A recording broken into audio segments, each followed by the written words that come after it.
कुंज बिहारी जय गोपीजन वल्लभ गिरिवरधारी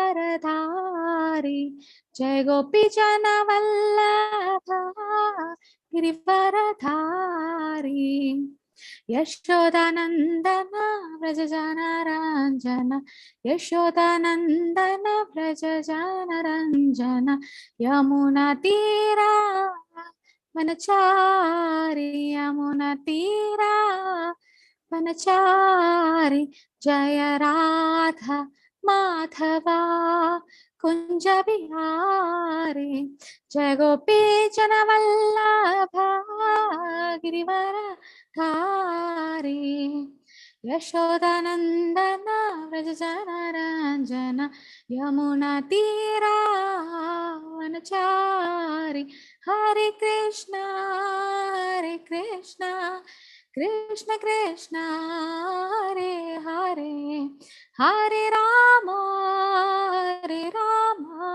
राम राम हरे हरे हरे कृष्ण कृष्ण कृष्ण हरे हरे हरे राम राम राम हरे हरे जय राधा गोविंद राधा गोविंद राधे जय गौरनिताय गौरनिताय गौरनिताय जय गौरंगनिताय जय जय प्रभुपाद प्रभुपाद प्रभुपाद जय श्रीला प्रभुपाद जय जय गुरुदेव गुरुदेव गुरुदेव जय जय गुरुदेव नित्य गौरा हरि बोल नित्य गौरा हरि बोल ഹരേ കൃഷ്ണ. എല്ലാവർക്കും ഹരേ കൃഷ്ണ. നല്ല മഴയല്ലേ? ഹരേ കൃഷ്ണ ഹരേ കൃഷ്ണ ഹരേ കൃഷ്ണ ഹരേ കൃഷ്ണ ഹരേ കൃഷ്ണ. കുറച്ചു പേർക്ക് നെറ്റ്വർക്ക് പ്രശ്നം ഉണ്ടാവും. എനക്കും നെറ്റ്വർക്ക് പ്രശ്നം ഉണ്ടാവും. രാത്രി മുഴുവൻ മഴയായിരുന്നു. കുഴപ്പമില്ല, ഇപ്പോഴും പെയ്യുന്നുണ്ട്. നമുക്ക് നോക്കാം. ഭഗവാന്റെ സേവ ചെയ്യുമ്പം തടസ്സങ്ങളൊന്നും വരാണ്ടിരിക്കട്ടെ. ഓം നമോ ഭഗവതേ വാസുദേവായ ഓം നമോ ഭഗവതേ വാസുദേവായ ഓം നമോ ഭഗവതേ വാസുദേവായ. 1-ാം സ്കന്ധം 2-ാം അധ്യായം ശ്ലോകം 6. ഹരേ കൃഷ്ണ. വളരെ വളരെ വളരെ പ്രധാനപ്പെട്ട ശ്ലോകമാണ്. എല്ലാ ശ്ലോകങ്ങളും പ്രധാനപ്പെട്ടതാണ് ഭാഗവതത്തിലെ. പക്ഷെ ഈ ശ്ലോകം നമ്മുടെ മനുഷ്യജന്മത്തിന്റെ ധർമ്മം അല്ലെങ്കിൽ ആദ്യത്തെ ചോദ്യത്തിനുള്ള ഉത്തരമാണ്. നൈമിഷാരണ്യത്തിലെ സുതഗോസ്വാമിയോട് ശൗനകാദി ഋഷികൾ ചോദിക്കുന്ന ആദ്യത്തെ ചോദ്യത്തിന്റെ 6 ചോദ്യം ചോദിച്ചല്ലേ, അതിൽ ആദ്യത്തെ ചോദ്യത്തിന്റെ ഉത്തരമാണ് സവൈ പുംസാ പരോ ധർമ്മോ യദോ ഭക്തിർ അദോക്ഷചേ അഹൈതുകി അപ്രതിഹത യയാത്മാ സുപ്രസീദതി. സവൈ പുംസാ പരാധർമ്മോ യദോ ഭക്തിർ അദോക്ഷചേ അഹൈതുകി അപ്രതിഹത യയാത്മാ സുപ്രസീദതി. ഇവിടെ നിങ്ങൾ വേർഡ് ടു വേർഡ് ട്രാൻസ്ലേഷനിൽ കാണുന്നില്ലേ, അപ്രതിഹത എന്ന് പ്രഭുപാദർ പറഞ്ഞിട്ടുണ്ട്. അപ്പം അഹൈതുകിക്ക് പ്രതിഹത എന്ന് പറയാൻ പാടില്ല, അഹൈതുകി അപ്രതിഹത എന്ന് ഇവിടെ വരും കേട്ടോ. അപ്പൊ നമുക്ക് ശ്ലോകം ചൊല്ലാൻ ബുദ്ധിമുട്ടുണ്ടെങ്കിൽ ഈ വേർഡ് ടു വേർഡ് പ്രഭുപാദർ സ്പ്ലിറ്റ് ചെയ്ത് തന്നത് നോക്കിയാൽ മതി.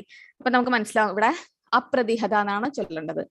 സവൈ പുംസാം പരോ ധർമ്മോ യദോ ഭക്തിർ അദോക്ഷചേ അഹൈതുകി അപ്രതിഹത യയാത്മാ സുപ്രസീദതി. ഹരേ കൃഷ്ണ. അല്ലുണ്ണി മാതാജി ചൊല്ലിക്കോളൂ. മാതാജി ഇതൊന്ന് കാണുന്നില്ലേ? കാണുന്നില്ല. ഇപ്പൊ കാണാവോ? ഇല്ല. കാണാം. ചൊല്ലിക്കോ. ഓം നമോ പരോ ധർമ്മോ യദോ ഭക്തിർ അധോക്ഷജേ അഹൈതു കൃപതിഹത യയാത്മാ സുപ്രസീദതി. അഹൈതുകി അപ്രതിഹത. മാതാജിക്ക് ഇവിടെ നോക്കിയാൽ മതി. ഇവിടെ കണ്ടോ വേർഡ് ടു വേർഡ് ട്രാൻസ്ലേഷൻ കണ്ടോ? അഹൈതുകി അപ്രതിഹത കേട്ടോ. അങ്ങനെ വായിക്കുമ്പം ഈസിയാവും. സുവർണപ്രഭ മാതാജി ഹരേ കൃഷ്ണ. ഹരേ കൃഷ്ണ മാതാജി. ഭാഗവത ഒരു സെറ്റ് ഉടനെ വാങ്ങുന്നുണ്ട്. ശരി, വളരെ നന്ദി. സുവർണപ്രഭ ഹരേ കൃഷ്ണ. ഓം നമോ ഭഗവതേ വാസുദേവായ. സ വൈ പുംസാം പരോ ധർമ്മോ യതോ ഭക്തിരഥോക്ഷജേ അഹൈതുകി അപ്രതിഹത യയാത്മാ സുപ്രസീദതി. ഹരേ കൃഷ്ണ. ഹരേ കൃഷ്ണ. പത്മകുമാരി മാതാജി. ഹരേ കൃഷ്ണ മാതാജി. ഹരേ കൃഷ്ണ. സ വൈ പുംസാം പരോ ധർമ്മോ യതോ ഭക്തിർ അധോക്ഷജേ അഹൈതുകി അപ്രതിഹത യയാത്മാ സുപ്രസീദതി. ഹരേ കൃഷ്ണ മാതാജി. ഹരേ കൃഷ്ണ. മാലതി മാതാജി. ഓം നമോ ഭഗവതേ വാസുദേവായ. സ വൈ പുംസാം പരോ ധർമ്മോ യദോ ഭക്തിർ അധോക്ഷജേ അഹൈതുകി അപ്രതിഹത യയാത്മാ സുപ്രസീദതി. ഹരേ കൃഷ്ണ. ഹരേ കൃഷ്ണ. ഭാരതി അമ്മ മാതാജി. ഹരേ കൃഷ്ണ. സ വൈ പുംസാം പരോ ധർമ്മോ യദോ ഭക്തിർ അധോക്ഷജേ അഹൈതുകി അപ്രതിഹത യയാത്മാ സുപ്രസീദതി. ഹരേ കൃഷ്ണ. ഹരേ കൃഷ്ണ. രാമചന്ദ്രൻ പ്രഭു. കേക്കാം, കേട്ടു. രാമചന്ദ്രൻ പ്രഭു. ഹരേ കൃഷ്ണ. ഹരേ കൃഷ്ണ. സ വൈ പുംസാം പരോ ധർമ്മോ യദോ ഭക്തിർ അധോക്ഷജേ അഹൈതുകി അപ്രതിഹത യയാത്മാ സുപ്രസീദതി. ഹരേ കൃഷ്ണ. ഹരേ കൃഷ്ണ. കഴിഞ്ഞ. ഓ ബിനി മാതാജി. ഹരേ കൃഷ്ണ. ഹരേ കൃഷ്ണ മാതാജി. ഓം നമോ ഭഗവതേ വാസുദേവായ. സ വൈ പുംസാം പരോ ധർമ്മ യദോ ഭക്തിർ അധോക്ഷജേ അഹൈതുക്യ അപ്രതിഹതായ ആത്മാ സുപ്രസീദതി. ഹരേ കൃഷ്ണ. രജനി മാതാജി. ഹരേ കൃഷ്ണ മാതാജി. ചൊല്ലിക്കോ. സ വൈ പുംസാം പരോ ധർമ്മം യദോ ഭക്തിർ അധോക്ഷജേ അഹൈതുർ അപ്രതിഹത യയാത്മാ സുപ്രസീദതേ. ഹരേ കൃഷ്ണ. സിന്ധുറാണി മാതാജി. ഹരേ കൃഷ്ണ. ഹരേ കൃഷ്ണ മാതാജി. ഓം നമോ ഭഗവതേ വാസുദേവായ. സ വൈ പുംസാം പരോ ധർമ്മോ യദോ ഭക്തിർ അധോക്ഷജേ അഹൈതുകി അപ്രതിഹത യയാത്മാ സുപ്രസീദതി. ഹരേ കൃഷ്ണ. ഹരേ കൃഷ്ണ. വിജയനാണ് മാതാജി. ഹരേ കൃഷ്ണ മാതാജി. ഹരേ കൃഷ്ണ. ഓം നമോ ഭഗവതേ വാസുദേവായ. സ വൈ പുംസാം പരോ ധർമ്മോ യദോ ഭക്തിർ അധോക്ഷജേ അഹൈതുക്യ അപ്രതിഹത യയാത്മാ സുപ്രസീദതി. ഹരേ കൃഷ്ണ. ഹരേ കൃഷ്ണ. ഭാഗവത ശ്ലോകം എത്ര കേട്ടാലും മതിയാവില്ല. അപ്പം അങ്ങനെ ഇങ്ങനെ ഒരുപാട് ആള് ചൊല്ലുമ്പം നമുക്ക് അതിങ്ങനെ ബൈഹാർട്ട് ആവും. ഒരുപാട് എന്താ പറയാ, പിന്നെ ഓർമ്മ വരും. വേർഡ് ടു വേർഡ് ട്രാൻസ്ലേഷൻ നോക്കാം. സ അത്, വൈ നിശ്ചയമായും, പുംസാം മനുഷ്യരാശിക്കായി, പരഹ ശ്രേഷ്ഠമായ, ധർമ്മ ധർമ്മം, യതഹ അതനുസരിച്ച്, ഭക്തിഹി ഭക്തിയുത സേവനം, അധോക്ഷജ സർവാതിശായിയായതിലേക്ക്, അഹൈതുക അപ്രതിഹത പ്രതിബന്ധങ്ങളില്ലാത്ത, നിർവിഘ്ന, യയാ അതിൻ പ്രകാരം, ആത്മാവ് സുപ്രസീദതി പരിപൂർണ സംതൃപ്തനായി. വിവർത്തനം ശ്രീ ഭക്തിവാൻ വേദാന്ത സ്വാമി ശില പ്രഭുപാദ് കി ജയ്. സർവാതിശായിയായ ഭക്തിയുത സമസ്ത മനുഷ്യരാശിയുടെയും പരമധർമ്മം. അത്തരം ഭക്തിയുത സേവനം നിശ്ചയമായും അഹൈതുകവും നിർവിഘ്നവും ആത്മാവിനെ പൂർണ്ണമായും സംതൃപ്തമാക്കുന്നതും ആയിരിക്കണം. ഒരു 2-3 പേർക്ക് വായിക്കാം. കുറച്ച് പേർപ്പെട്ടുണ്ട്. ഹരേ കൃഷ്ണ. ഭാവാർത്ഥം ആരാ വായിക്കുന്നേ? വത്സല മാതാജി. ഹരേ കൃഷ്ണ. തുടങ്ങിക്കോളൂ. ഹരേ കൃഷ്ണ മാതാജി. നൈമിശാരണ്യത്തിലെ ഋഷിമാരുടെ പ്രഥമ അന്വേഷണത്തിന് ഈ പ്രസ്താവനയിൽ ഉത്തരമേകുന്നു. വെളിപ്പെടുത്തപ്പെട്ട അഖില ധർമ്മശാസ്ത്രങ്ങളുടെയും സംക്ഷേപം വിശദമാക്കുവാനും പതിതാത്മാക്കൾക്കും സാമാന്യ ജനങ്ങൾക്കും എളുപ്പത്തിൽ ഉൾക്കൊള്ളാനാവുന്ന സുപ്രധാന ഭാഗം അവതരിപ്പിക്കാനും ഋഷിമാർ അദ്ദേഹത്തോട് ആവശ്യപ്പെട്ടു. മാനവർക്ക് 2 വ്യത്യസ്ത തരം കർമ്മങ്ങളാണ് അഥവാ ധർമ്മങ്ങളാണ് വേദങ്ങൾ നിർദ്ദേശിക്കുന്നത്.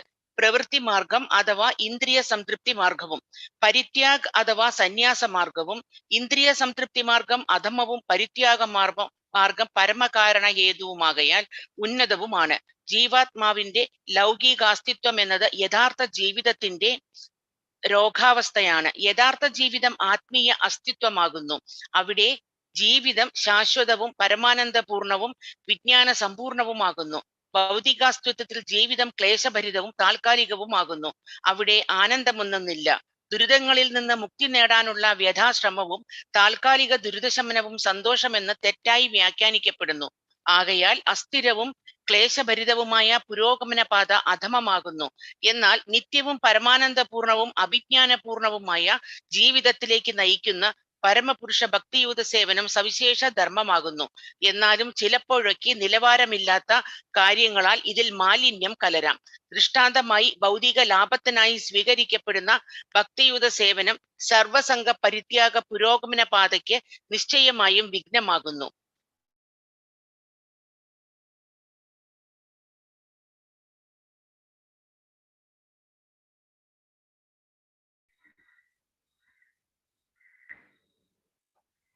സുവർണപ്ര മാതാജി വായിച്ചോളൂ. Thank you Mataji.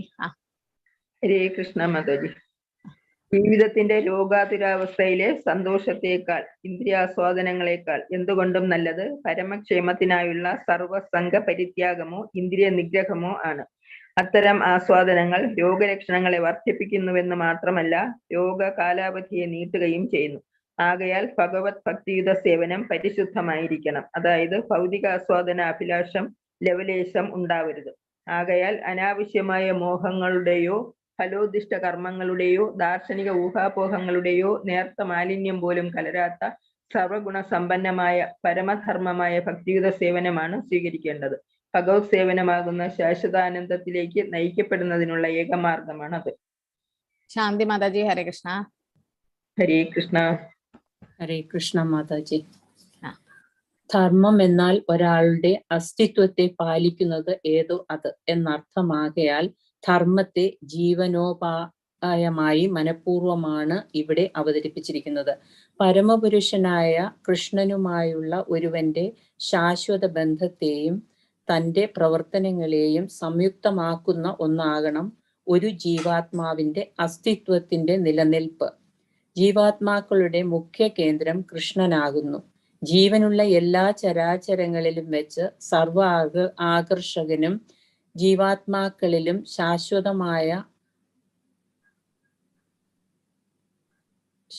ശാശ്വതമായവയിലും വെച്ച് ശാശ്വതമായ രൂപമുള്ളവനാകുന്നു ശ്രീകൃഷ്ണൻ. ഹരേ കൃഷ്ണ. Thank you. ഹരേ കൃഷ്ണ മാതാജി. സിന്ധുറാണി മാതാജി. ഹരേ കൃഷ്ണ. ഹരേ കൃഷ്ണ മാതാജി. ഓരോ ജീവാത്മാവിനും ആത്മീയ അസ്തിത്വത്തിൽ അതിൻ്റെതായ നിത്യസ്വരൂപമുണ്ടെന്ന് മാത്രമല്ല അവയ്ക്കെല്ലാം സ്വീകാര്യമായ ശാശ്വത ആകർഷണം കൃഷ്ണനാകുന്നു. കൃഷ്ണൻ സർവദാ പരിപൂർണനും മറ്റുള്ളതൊക്കെ അദ്ദേഹത്തിന്റെ അവിഭാജ്യ ഘടകങ്ങളുമാകുന്നു. അവിഭാജ്യ ഘടകവും കൃഷ്ണനും തമ്മിലുള്ള ബന്ധം സേവകനും സേവിക്കപ്പെടുന്നവനും തമ്മിലുള്ളതാകുന്നു. ഇത് ഭൗതിക അസ്തിത്വത്തിൽ നിന്നും തികച്ചും വ്യത്യസ്തമായൊരു അതീന്ദ്രിയ ബന്ധമാകുന്നു. സേവകനും സേവിതനും തമ്മിലുള്ള ഈ ബന്ധം ഗാഢ സൗഹൃദത്തിന്റെ അതീവ സുഖാവഹ രൂപമാകുന്നു. ഭക്തിയുടെ സേവനം വികാസം പ്രാപിക്കുന്നതോടൊപ്പം ഒരാൾ ഇത് മനസ്സിലാക്കുന്നു. ഭൗതിക അസ്തിത്വത്തിലെ നിലവിലുള്ള സോപാധിക അവസ്ഥയിലാണെങ്കിൽ തന്നെയും അതീന്ദ്രിയ ഭഗവത് ഭക്തിയുടെ സേവനത്തിൽ നിശ്ചയമായും ഏവരും ഏർപ്പെടണം. അപ്രകാരമായാൽ യഥാർത്ഥ ജീവിതത്തെക്കുറിച്ചുള്ള സൂചന ക്രമേണ ഒരാൾക്ക് ലഭിക്കുകയും അവൻ പൂർണ്ണ സംതൃപ്തനാവുകയും ചെയ്യുന്നു. ഹരേ കൃഷ്ണ. ഹരേ കൃഷ്ണ. Thank you Mataji. ഓം നമോ ഭഗവതേ വാസുദേവായ. നാരായണം നമസ്കൃത്യ നരം ചൈവ നരോത്തമം ദേവീം സരസ്വതീം വ്യാസം തതോ ജയമുദിരയെ. നഷ്ടപ്രായേഷു ഭദ്രേഷു നിത്യം ഭഗവത സേവയാ. ഭഗവതീരുത്തമ ശ്ലോകേ ഭക്തിർഭവതി നൈഷ്ഠികി. മൂകം കരോതി വാചാലം പങ്കും ലംഘയതേ ഗിരിം. യത്കൃപാതമഹം വന്ദേ ശ്രീഗുരു ദീനദാരിണം. പരമാനന്ദ മാധവം ശ്രീ ചൈതന്യ ഈശ്വരം. നമോ വിഷ്ണുപാദായ കൃഷ്ണ പ്രേഷ്ഠായ ഭൂതലേ ശ്രീമദേ ഭക്തിവേദാന്ത സ്വാമിന്നതി നാമിനെ. നമസ്തേ സരസ്വതേ ദേവേ ഗൗരവാണി പ്രചാരിണി നിർവിശേഷ ശൂന്യവാദി പാശ്ചാത്യ ദേശധാരിണി. ജയ ശ്രീ കൃഷ്ണ ചൈതന്യ പ്രഭു നിത്യാനന്ദ ശ്രീ അദ്വൈത ഗദാധര ശ്രീവാസാദി ഗൗര ഭക്തവൃന്ദ. ഹരേ കൃഷ്ണ കൃഷ്ണ കൃഷ്ണ ഹരേ ഹരേ ഹരേ രാമ രാമ രാം ഹരേ ഹരേ. ഹരേ കൃഷ്ണ. വോയിസിലോ അല്ലെങ്കിൽ സ്ക്രീന് കാണുന്നതിൽ എന്തെങ്കിലും പ്രശ്നം ഉണ്ടെങ്കിൽ ചാറ്റിൽ ഇടണേ. ഓക്കെ. ഓം നമോ ഭഗവതേ വാസുദേവായ. സവൈ പുംസാം പരോ ധർമ്മോ യതോ ഭക്തിർ അധോക്ഷജേ അഹൈതുകി അപ്രതിഹത യയാത്മാ സുപ്രസീദതി. സർവാതിശായിയായ ഭക്തിയുത സേവന പ്രാപ്തിയാണ് സമസ്ത മനുഷ്യരാശിയുടെയും പരമധർമ്മം. അത്തരം ഭക്തിയുത സേവനം നിശ്ചയമായും അഹൈതുകവും നിർവിഘ്നവും ആത്മാവിനെ പൂർണ്ണമായും സംതൃപ്തമാക്കുന്നതും ആയിരിക്കണം. ശില പ്രഭുപാദ് കി ജയ്. ഈ ശ്ലോകം വളരെ പ്രധാനപ്പെട്ട ശ്ലോകമാണ്. കാരണം നമ്മുടെ മനുഷ്യ ജന്മത്തിന്റെ ഉദ്ദേശം എന്താണ്, അല്ലെങ്കിൽ മനുഷ്യജന്മം കിട്ടിയതിന് ശേഷം നമ്മൾ എന്താ ചെയ്യേണ്ടത് എന്നുള്ളത് പറഞ്ഞു തരുന്ന ഒരു ശ്ലോകമാണിത്.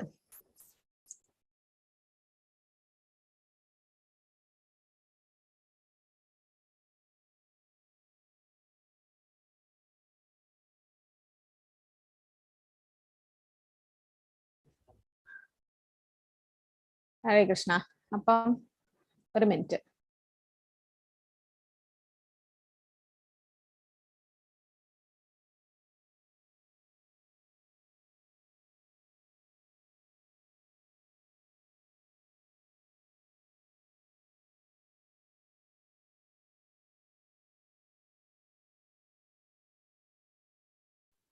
ഓക്കെ, അപ്പം നമുക്ക് 84 ലക്ഷം യോനിവർഗങ്ങൾ കടന്നു കിട്ടിയിട്ടാണ് ലാസ്റ്റ് ഒരു മനുഷ്യജന്മം കിട്ടുന്നത്. ദുർലഭം മാനവ ജന്മം.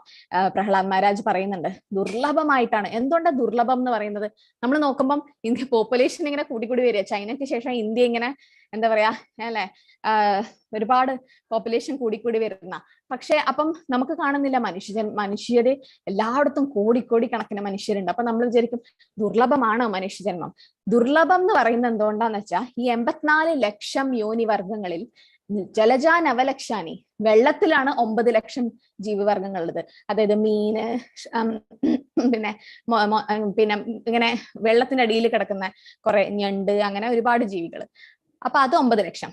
അങ്ങനെ നോക്കുവാണെങ്കിൽ പക്ഷികള്, മരങ്ങള്, അങ്ങനെ സസ്യങ്ങൾ, അങ്ങനെയൊക്കെ നോക്കിക്കഴിഞ്ഞാൽ ഏറ്റവും കുറവ് ഈ 84 ലക്ഷത്തിൽ വെച്ച് ഏറ്റവും കുറവാണ് മനുഷ്യജന്മം, മനുഷ്യരാശി. അതായത് 4 ലക്ഷം മാത്രം. ചതുർലക്ഷാനി മാനവ, അങ്ങനെയാ പറയാ. ചതുർലക്ഷാനി, അതായത് 4 ലക്ഷം മാത്രമേ. 4 ലക്ഷം എന്ന് പറഞ്ഞ യോനി വർഗങ്ങൾ, അതായത് നമ്മുടെ അവബോധവും നമ്മുടെ രൂപവും അനുസരിച്ചിട്ടാണ് ഈ യോനിവർഗം. എല്ലാവരും മനുഷ്യർ തന്നെ, ഹോമോസാപ്പിയൻസ് തന്നെ. പക്ഷെ ഇപ്പം ചൈനീസ് ആൾക്കാരും നമ്മളും തമ്മിൽ നല്ല വ്യത്യാസമുണ്ട് അല്ലെ. അവർക്ക് പരന്ന മൂക്കൊക്കെ ആയിട്ട്. അങ്ങനെ ആഫ്രിക്കനും ഇന്ത്യൻസും തമ്മിൽ വ്യത്യാസമുണ്ട്. അപ്പൊ കാണുന്ന രൂപത്തിലും പിന്നെ നമ്മുടെ അവബോധത്തിലും. അവബോധം തന്നെ പലതരത്തിലുണ്ട്. ചില പേർക്ക് ഈ ആധ്യാത്മിക കാര്യങ്ങളൊന്നും തലയിൽ കയറില്ല. അവര് അന്നമയ കോശത്തിലുള്ളത്. അതായത് ഭക്ഷണം കഴിക്കണം, ജീവിക്കണം. ചില പേര് ഭക്ഷണം കഴിക്കാൻ വേണ്ടി ജീവിക്കും, ജീവിക്കാൻ വേണ്ടിയല്ല ഭക്ഷണം കഴിക്കുന്നത്, നേരെ ഉൾട്ടയാ. അങ്ങനെയുള്ള ആൾക്കാരുണ്ട്. അപ്പം അവർക്ക് വേറൊന്നും അറിയണ്ട, അവർക്ക് അവരുടെ ഇന്ദ്രിയ സംതൃപ്തിയാണ് വലുത്.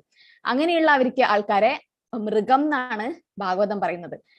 ആഹാരം നിദ്ര ഭയമൈഥുനം ച സാമാന്യേതാത് പശുഭിർ നരാന ധർമ്മോഹിതേഷാം അധികോ വിശേഷോ ധർമ്മേന ഹീന പശുഭിർ സമാന. ആഹാരം നിദ്ര ഭയം മൈഥുനം ച. ഈ 4 കാര്യങ്ങള് മൃഗങ്ങളും ചെയ്യും, നമ്മളും ചെയ്യും. മുന്നത്തെ ശ്ലോകങ്ങളിൽ പ്രഭു ഇത് എക്സ്പ്ലെയിൻ ചെയ്തു അല്ലെ. അവര് ഉറങ്ങും, നമ്മൾ ഉറങ്ങും, അവരും കഴിക്കും, നമ്മളും കഴിക്കും. ഇതൊക്കെ ഉണ്ട്. പക്ഷെ എന്താണ് മനുഷ്യനെയും മൃഗത്തിനെയും തമ്മിൽ വേർതിരിക്കുന്നത്? ധർമ്മം. അപ്പൊ അതാണ് ഇന്നത്തെ അധ്യായത്തിൽ ഡിസ്കസ് ചെയ്യുന്നത്. കാരണം നമ്മുടെ ധർമ്മം എന്താണ്? മനുഷ്യരാശിയുടെ പരമമായ ധർമ്മം എന്ന് പറയുന്നത് ഭഗവാനോടുള്ള ഭക്തിയുത സേവനമാണെന്ന്. അപ്പൊ അതാണ് ആദ്യത്തെ ചോദ്യം. ആദ്യത്തെ ചോദ്യം എന്തായിരുന്നു? ഏറ്റവും ശ്രേയസ്കരമായ കാര്യം എന്താണെന്ന് അല്ലെ. മനുഷ്യരാശിക്ക് മുഴുവനായിട്ടും ശ്രേയസ്കരമായ, അല്ലെങ്കിൽ നമ്മുടെ പരമപദ പ്രാപ്തിയിൽ ഈ മനുഷ്യജന്മം കൊണ്ട് എന്താ ഉദ്ദേശിക്കുന്നത്? എന്തിനാണ് ഭഗവാൻ നമുക്ക് ഈ മനുഷ്യജന്മം തന്നത്? ആരെങ്കിലും ചിന്തിച്ചിട്ടുണ്ടോ? നമ്മളും ഒരു പൂന്താനം പാടിയ പോലെ ഈച്ച ചത്ത് പൂച്ചയാകുന്നു. അങ്ങനെയൊക്കെ നമ്മളും നമ്മുടെ ആത്മാവും ഒരുപാട് ജന്മങ്ങൾ കടന്നു കിട്ടിയിട്ട എന്തൊക്കെയോ സുകൃതി കാരണം, അല്ലെങ്കിൽ നല്ല പുണ്യകർമ്മങ്ങൾ കാരണം നമുക്കൊരു മനുഷ്യജന്മം കിട്ടി. പക്ഷെ ഈ മനുഷ്യജന്മം കിട്ടിക്കഴിഞ്ഞിട്ട് ഇനി എന്താ ചെയ്യേണ്ടത്? മൃഗങ്ങളെ പോലെ ആഹാരം നിദ്ര ഭയം മൈഥുനം ചെയ്താൽ മതിയോ? അങ്ങനെയാണെങ്കിൽ അത് സാമാന്യമേതാ പശുഭിർ നരാന. നരനും പശുവും അല്ലെങ്കിൽ മൃഗവും തമ്മിൽ ഒരേ കാര്യങ്ങളായി 4 പക്ഷെ ധർമ്മോഹിതേഷം അധികോ വിശേഷോ. ധർമ്മം ചെയ്താലാണ് ഏറ്റവും വിശേഷമായത്. ധർമ്മേ നഹീന. ധർമ്മം ചെയ്തില്ലെങ്കിലോ പശുഭിർ സമാന. പശു എന്ന് ഉദ്ദേശിക്കുന്ന മൃഗം. അപ്പൊ പ്രഭുപാദർ പറയുന്നു നമ്മളും ഇരുകാലി മൃഗാണെന്നേ ഉള്ളൂ. Polished animals. അപ്പം നമ്മുടെ അവബോധം കൂട്ടിക്കൊണ്ടുവരണം. അന്നമയ കോശത്തു നിന്ന് മെല്ലെ മെല്ലെ ജീവമയ കോശം, ജ്ഞാനമയ കോശം, വിജ്ഞാനമയ കോശം, ആനന്ദമയ കോശത്തിലേക്ക് എത്തണം. ആ അവബോധം നമുക്ക് ഉണ്ടാവണം. അപ്പൊ ഭഗവാന്റെയും ഗുരുവിന്റെയും കാരുണ്യം കാരണം നമുക്ക് നമ്മൾ ആത്മാവാണ്, ശരീരമല്ല, ഭഗവാൻ ഉണ്ടെന്നും ഭഗവാൻ ഒരു രൂപമുണ്ടെന്നും ഭഗവാൻ എന്നുള്ള ആ ഒരു കൺസെപ്റ്റിൽ നമ്മൾ എത്തി. ഭഗവാന്റെ നാമം ജപിക്കാനും ഭഗവാന്റെ ഭാഗവതവും ഭഗവത്ഗീത ഒക്കെ പഠിക്കാനും നമുക്ക് പറ്റി. എത്രയോ ജന്മത്തിന്റെ പുണ്യം കാരണം മാത്രമേ ഒരാൾക്ക് ഭാഗവതം ലഭിക്കുകയുള്ളൂ, അല്ലെങ്കിൽ ഭാഗവതം കേൾക്കാൻ പറ്റുകയുള്ളൂ. എല്ലാവർക്കും അത് പറ്റില്ല. ഇപ്പൊ ക്ലാസ്സിന്റെ എത്ര പേര് വന്നു അല്ലെ? അപ്പം അത്രയും പുണ്യം ചെയ്ത ആത്മാക്കളെ ഇവിടെ ഈ ക്ലാസ്സിൽ ഇരിക്കുന്നത്. നിങ്ങൾ വിശ്വസിച്ചാലും ഇല്ലെങ്കിലും ഭഗവാൻ അത്രയും കാരുണ്യം കാണിച്ചിട്ടുണ്ട്. കാരണം നമ്മളൊക്കെ ഭഗവാനിലേക്ക് എത്തേണ്ട ആ പാതയിൽ നടക്കാൻ തുടങ്ങിയിരിക്കുന്നു. നമ്മളൊക്കെ ആ ബോട്ട് കയറി. ഇനി ആ ബോട്ട് ഏത് ജന്മത്തൊന്നും അറിയില്ല. ഈ ജന്മം ചിലപ്പം നിങ്ങളുടെ ഭക്തിയുടെ സേവന ഭഗവാൻ അത്രയും ഇഷ്ടമായ ഭഗവാൻ ഈ ജന്മം തന്നെ കൊണ്ടുപോകും. അല്ലെങ്കിൽ നമുക്ക് കുറച്ച് ജന്മം കൂടെ കാത്തിരിക്കണം എന്നേ ഉള്ളൂ. പക്ഷെ ഒരിക്കലും ഭക്തിയുടെ സേവനം നശിക്കില്ല. ഭക്തിയുടെ സേവനം സമസ്ത മനുഷ്യരാശിയുടെയും പരമധർമ്മമാണ്. അതായത് ഈ ധർമ്മം നമ്മൾ ചെയ്തില്ലെങ്കിൽ ഈ മനുഷ്യജന്മം നമ്മൾ വേസ്റ്റ് ആക്കി കളയുന്നത് മാത്രം. പക്ഷെ എങ്ങനെയുള്ള ഭക്തിയുടെ സേവനം? അഹൈതുകി അപ്രതിഹത. ഇവിടെയാണ് നമ്മൾ കുടുങ്ങിപ്പോകുന്നത്. നമ്മൾ ചെയ്യുന്ന ഭക്തിയുടെ സേവനം കുറെ ഭൗതിക ആഗ്രഹങ്ങളുടെ കൂടെയായിരിക്കും ചെയ്യുന്നത്. അതിലും തെറ്റില്ല. 4 തരം ആൾക്കാര് സുഹൃതികൾ ഭഗവാനെ ശരണം പ്രാപിക്കുന്നു. 7:16 7ാമത്തെ അധ്യായം ഭഗവത്ഗീത. ചതുർവിധാ ഭജന്തേ മാം ജന സുകൃതിനോർജുന ആർത്തോ ജിജ്ഞാസുരർത്ഥാർത്ഥി ജ്ഞാനി ച പരദർശപ. 4 തരം സുകൃതികളാണ് ഇവർ. കാരണം ഭഗവാൻ പറയുന്നു അവരെന്റെ അടുത്ത് വരുന്നുണ്ടല്ലോ. ആർത്തോ അർത്ഥാർത്ഥോ ജ്ഞാനി ജിജ്ഞാസു. 4 തരം കൂട്ടർ ഭഗവാനിൽ ശരണം പ്രാപിക്കുന്ന ആരൊക്കെയാ? ആർത്തോ, വിഷമമുള്ള ആൾക്കാർ. 99% ആൾക്കാരും കൃഷ്ണാവോധത്തില്, സ്പെഷ്യലി കൊറോണ സമയത്ത് വന്നത് എന്തുകൊണ്ടാ? അവരെല്ലാം വിഷമത്തിലായിരുന്നു. കുറെ പേർക്ക് ജോലി നഷ്ടപ്പെട്ടു, കുറെ പേർക്ക് സ്വന്തക്കാരും ബന്ധുക്കാരും നഷ്ടപ്പെട്ടു, കുറെ വിഷമങ്ങൾ അല്ലെ എല്ലാവരും അനുഭവിച്ചു. നമ്മുടെ കർമ്മ അനുസരിച്ചിട്ട് ചില പേർക്ക് ഒരു വിഷമം ഉണ്ടായില്ല. ഭഗവാൻ അങ്ങനെ അവരെ സംരക്ഷിച്ചു പോയി. നല്ല കർമ്മം കാരണം. മോശകർമ്മമുള്ള ആൾക്കാര് കുറെ വിഷമിച്ചു. അപ്പൊ എന്ത് തന്നെയായാലും വിഷമമുണ്ട്. ഒന്നുമില്ലെങ്കിലും ജന്മമൃത്യു ജരാവ്യാധി, ആധ്യാത്മികാദി ദൈവികാദി ഭൗതിക ക്ലേശങ്ങളുണ്ട്. അപ്പം ഭഗവാൻ പിന്നെ അങ്ങനെ ചെറിയ ചെറിയ വിഷമങ്ങൾ നമുക്കുണ്ടായി. ആ സമയത്ത് നമ്മൾ ഭഗവാനിലേക്ക് എത്തി.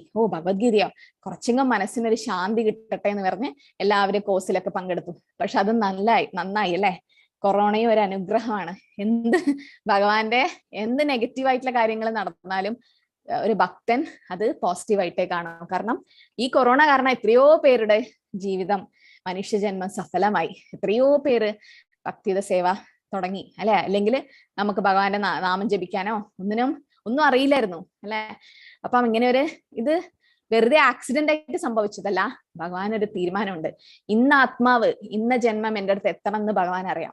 നമ്മൾ എത്ര ഭഗവാനിലേക്ക് പോകാൻ ആഗ്രഹിക്കുന്നു അതിന്റെ ഡബിൾ 10 പ്രാവശ്യം ഇരട്ടി ഭഗവാൻ ആഗ്രഹിക്കുന്നു നമ്മൾ അങ്ങോട്ട് പോകാൻ. ഭഗവാനെ മറന്ന് ജീവിക്കുന്നത് അസുഖമുള്ള കാര്യം എന്ന് പ്രഭുപാദർ ഭാവാർത്ഥത്തിൽ പറയുന്നുണ്ട്. അപ്പം നമ്മളെ സേവ ചിലപ്പം ഭക്തിയുടെ സേവ നമ്മൾ തുടങ്ങുന്നത് വിഷമഘട്ടത്തിലായിരിക്കും. ആർത്തോ, കുറെ പേർ അങ്ങനെ തുടങ്ങുക. 2 അർത്ഥാർത്ഥോ, ധനം സമ്പാദിക്കാനായിട്ട് അല്ലെ? അപ്പം ധ്രുവ മഹാരാജിനെ പോലെ ധനം സമ്പാദിക്കാനായിട്ട് കുറെ പേര് ഭഗവാനിലേക്ക് പോകും. അതും കുഴപ്പമില്ല എന്ന് ഭഗവാൻ തന്നെ പറയുന്നു. ഒന്നുമില്ലെങ്കിൽ അവൻ എൻ്റെ അടുത്ത് വരുന്നുണ്ടല്ലോ. പിന്നെ ജിജ്ഞാസു, അറിയാനുള്ള ആഗ്രഹം കാരണം. നൈമിഷാരണ്യത്തിലെ ഋഷിമാരൊക്കെ പോയ പോലെ, ജിജ്ഞാസു പരീക്ഷിത് മഹാരാജ് പോയ പോലെ. നൈമിഷാരണ്യത്തിലെ ഋഷികൾ ജ്ഞാനികളാണ്, പരീക്ഷിത് മഹാരാജാവ് പോയ പോലെ. ജിജ്ഞാസു, അറിയാനുള്ള ആഗ്രഹം. ജ്ഞാനികള്, ഈ 4 കൂട്ടറിൽ ഭഗവാൻ പറയുന്നത് ജ്ഞാനിയാണ് ഏറ്റവും ഉത്തമൻ. എന്തുകൊണ്ടാ? ജ്ഞാനിക്ക് വേറൊരു ആഗ്രഹങ്ങളില്ല. അപ്പം അഹൈതുക്കി അപ്രതിഹതമായിരിക്കണം നമ്മുടെ ഭക്തിയുടെ സേവനം. അഹൈതുക്കി എന്ന് പറഞ്ഞാൽ അൺമോട്ടിവേറ്റഡ് എന്ന് പറഞ്ഞാൽ ഒരു ഭൗതിക ഉദ്ദേശവും അതിന്റെ പിന്നിൽ ഉണ്ടാവാൻ പാടില്ല. ആദ്യകാലത്ത് ഉണ്ടായ കുഴപ്പമില്ല. നമ്മൾ ഭക്തിയിൽ തുടങ്ങുമ്പം ഈ 4 കാര്യങ്ങൾ ഉണ്ടായാലും കുഴപ്പമില്ല. ഭഗവാൻ പറയുന്നു അറ്റ്ലീസ്റ്റ് അവർ സുഹൃതികളാണ്. ദുഷ്കൃതികളോ? നമാം ദുഷ്കൃതരം മൂഢ പ്രപത്യന്തേ നരാധമ മായയാ അപഹൃതജ്ഞാനം ആസുരം ഭാവമാശ്രിതം. 4 കൂട്ടർ ഭഗവാനെ സമീപിക്കുന്നേ ഇല്ല. അപ്പൊ അതിനേക്കാളും ബെറ്റർ ആണ് ഭഗവാനെ സമീപിക്കുന്നുണ്ടല്ലോ. ഒന്നുമില്ലെങ്കിൽ നമ്മൾ പോയി ഭഗവാനോട് പ്രാർത്ഥിക്കുന്നുണ്ട് അല്ലെ? എനിക്ക് അത് വേണം ഇത് വേണം. അതിലും കുഴപ്പമൊന്നുമില്ല. ഒരു കുട്ടിക്ക് എന്തെങ്കിലും സാധനം വാങ്ങണമെങ്കിൽ അച്ഛനമ്മമാരുടെ അടുത്തല്ലേ പോയി ചോദിക്കാൻ പാടുള്ളൂ, അടുത്തുള്ള വീട്ടുകാരോട് ചോദിക്കാൻ പറ്റുമോ? അപ്പൊ നമ്മുടെ അഹം ബീജ പ്രതാപിത, നമ്മുടെ പിതാവാണ് ഭഗവാൻ. ഭഗവാനോട് ചോദിക്കുന്നതിൽ ഒരു തെറ്റില്ല. പക്ഷെ ലക്ഷ്മി ദേവിയെ മാത്രം ചോദിക്കരുത്, ഭഗവാനും കൂടെ പോരണം അല്ലെ. അല്ലെങ്കിൽ ലക്ഷ്മി ദേവി ചഞ്ചലമാണ്, അധികം നിക്കില്ല, താമരയിലല്ലേ. അപ്പം ലക്ഷ്മി ദേവിയെ മാത്രം ചോദിച്ചാൽ രാവൺ ചെയ്ത പോലെ, സീതാമാതാവിനെ മാത്രം അപഹരിച്ച പോലെയായിരിക്കും, നമുക്ക് നിലനിൽപ്പില്ല. പക്ഷെ നാരായണനെ വിളിച്ചാൽ ലക്ഷ്മി ദേവിയും കൂടെ പോരും. അപ്പം അഹൈതുക്കി എന്ന് പറഞ്ഞാൽ ഭൗതികമായിട്ടുള്ള ആഗ്രഹങ്ങൾ ഇല്ലാതെ. അപ്പൊ നമുക്ക് ആഗ്രഹങ്ങളുണ്ട്, പക്ഷെ നമ്മളത് ഒരു കുട്ടി അമ്മേനോട് പറയേണ്ട ആവശ്യമില്ല, എനിക്ക് പാല് വേണം അങ്ങനെ ഇങ്ങനെ. 6 മാസമുള്ള കുട്ടിയൊക്കെ കരയുക മാത്രമേ ചെയ്യും. പക്ഷെ അമ്മക്കറിയാം കുട്ടിക്ക് എന്താ, വിശന്നിട്ടാണോ അല്ലെങ്കിൽ ഡൈപ്പറിൽ മൂത്രം ഒഴിച്ചിട്ടാണോ ഒക്കെ അമ്മക്കറിയാം. എന്തുകൊണ്ടാ? ആ ബോണ്ട് ഉണ്ട് അല്ലെ, ആ പൊക്കിൾക്കുടി ബന്ധം. അതുപോലെ നമ്മളും ഭഗവാനും തമ്മിൽ ഒരു പൊക്കിൾക്കുടി ബന്ധമാണ്. ഭഗവാന്റെ നാഭിയിൽ നിന്നാണ് താമരയുടെ സ്റ്റെമ്മ് വന്നിട്ട് ആ താമരയിൽ ബ്രഹ്മാവ് ഉണ്ടായത്. ആ ബ്രഹ്മാവാണ് നമ്മളെ സൃഷ്ടിച്ചത് അല്ലെ. അപ്പം ബ്രഹ്മാവ് സെക്കൻഡറി ക്രിയേറ്റർ ആണ്, രണ്ടാമത് ഉണ്ടാക്കി നമ്മളെ. അപ്പം അത് പ്രഭുപാദ് പറയുന്നു, ആ നാഭിയിൽ നിന്ന് വന്ന ആ ലോട്ടസ് സ്റ്റെം അത് പൊക്കിൾക്കുടി പോലെയാണ്. അപ്പൊ ഭഗവാനുമായിട്ട് എല്ലാ മനുഷ്യ ജന്മത്തിനും രാശിക്കും നമ്മളൊക്കെ ഭഗവാന്റെ അംശമാണ് അല്ലെ. മാമൈ വംശോ ജീവലോകെ ജീവഭൂത സനാതന. അതുകൊണ്ട് ഭഗവാൻ അറിയാം നമുക്ക് എന്താ വേണ്ടെന്ന്. ഭൗതിക ആഗ്രഹമൊന്നും ഭഗവാനോട് ചോദിക്കേണ്ട ആവശ്യമില്ല. നമ്മള് അഹൈതുകമായ ഭക്തി ചെയ്യണം. ഉയർന്നുയർന്ന് വരുമ്പം നമ്മളത് മനസ്സിലാക്കും, ആ ഭൗതികമായിട്ട് ഞാൻ ഒന്നും ഭഗവാനോട് ചോദിക്കേണ്ട ആവശ്യമില്ല. ധ്രുവ മഹാരാജിന് മുമ്പിൽ ഭഗവാൻ പ്രത്യക്ഷപ്പെട്ടപ്പം ധ്രുവ മഹാരാജ് എന്താ പറഞ്ഞേ? സ്വാമി കൃതോസ്മി വരം ന യാച്ചേ. ഭഗവാനെ അങ്ങയെ കണ്ടപ്പോ തന്നെ എനിക്ക് എന്റെ വരം ഒന്നും ചോദിക്കണ്ട, എനിക്ക് വരം വേണ്ട. പക്ഷെ എന്നിട്ടും ഭഗവാൻ ധ്രുവലോകം നൽകി അല്ലെ. സുദാമ, കുചേലൻ ഭഗവാന്റെ അടുത്ത് പോയിട്ട് എന്തെങ്കിലും ചോദിച്ചോ? പക്ഷെ തിരിച്ചു വന്നപ്പോഴും അവിടെ കൊട്ടാരം തന്നെ ഉണ്ടായി. അപ്പം യോഗക്ഷേമ മഹാമേഹം, ഭഗവാൻ നോക്കിക്കോളൂ. അത് ആ വിശ്വാസം നമുക്ക് ഉണ്ടാവണം. അപ്പൊ ആദ്യത്തെ ചോദ്യത്തിന് ഉത്തരം എന്തായിരുന്നു? ധർമ്മമാണ്. നമ്മുടെ എല്ലാ വേദങ്ങളും നിർദ്ദേശിക്കുന്നതും ധർമ്മങ്ങളെയാണ്, വേദങ്ങൾ പോലും നിർദ്ദേശിക്കുന്നത് മാനവരാശിക്ക്. ഇപ്പൊ 2 മാർഗമുണ്ട്, നിവൃത്തി മാർഗം, പ്രവൃത്തി മാർഗം. ഇതിലിപ്പ പറയുന്നുണ്ട് നിവൃത്തി പ്രവൃത്തി, വ്യത്യസ്തമായ മാർഗമുണ്ട്. ഇന്ദ്രിയ സംതൃപ്തിയുടെ മാർഗമാണ് ചില പേര് ചെയ്യുന്നത് അല്ലെ. അപ്പം ഇന്ദ്രിയ സംതൃപ്തിക്ക് ചെയ്യുന്നുണ്ട്, ചില പേര് ആത്മീയ കാര്യങ്ങൾ ചെയ്യുന്നത്. അപ്പൊ അത് നമ്മൾ ഈ 2 കാര്യങ്ങൾ എപ്പോഴും നോക്കണം, നമ്മൾ ഏത് മാർഗത്തിലാണ് പോകുന്നത് എന്നുള്ളത്. അപ്പൊ ദിവ്യത്വം പുരുഷനായിട്ട് ബന്ധിക്കുന്നുണ്ടോ നമ്മുടെ കർമ്മങ്ങൾ എന്ന് നമ്മൾ ശ്രദ്ധിക്കണം. ചില പേർക്ക് ഇന്ദ്രിയ എന്താ പറയാ ജോലിയും ഇതൊക്കെ ആവശ്യം തന്നെ, പക്ഷെ ആ ജോലി വെറും ഇന്ദ്രിയ സംതൃപ്തിക്ക് വേണ്ടി മാത്രമായിരിക്കരുത്. അപ്പൊ ഇവിടെ കാണുന്നുണ്ട് ഇന്ദ്രിയ സംതൃപ്തി മാർഗം അധമവും പരിത്യാഗ മാർഗവുമാണ് അല്ലെ.